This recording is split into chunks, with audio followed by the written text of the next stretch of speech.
শবে বরাতের করণীয় ও বর্জনীয় সম্পর্কে জানতে চাই। শবে বরাত যেটাকে আমরা বলছি, হাদিসের ভাষায় মূলত লাইলাতুন নিসফি মিন শাবান বা মধ্য শাবানের রাত।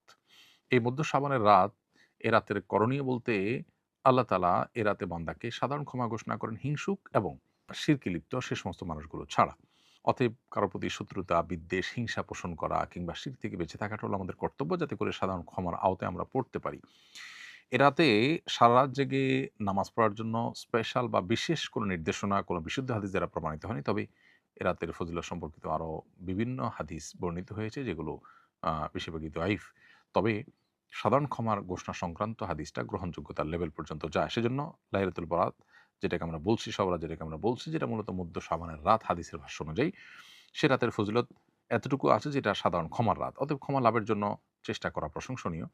কিন্তু এর বাইরে মন গড়া অনেক বিষয় আছে, যেগুলো এই রাতকে ঘিরে আমাদের সমাজে হয়ে থাকে। হালুয়া রুটি থেকে নিয়ে পটকা ফুটানো, আতশবাজি করা, অনেক দিনই প্রতিষ্ঠান আলোকসজ্জা করা হয়।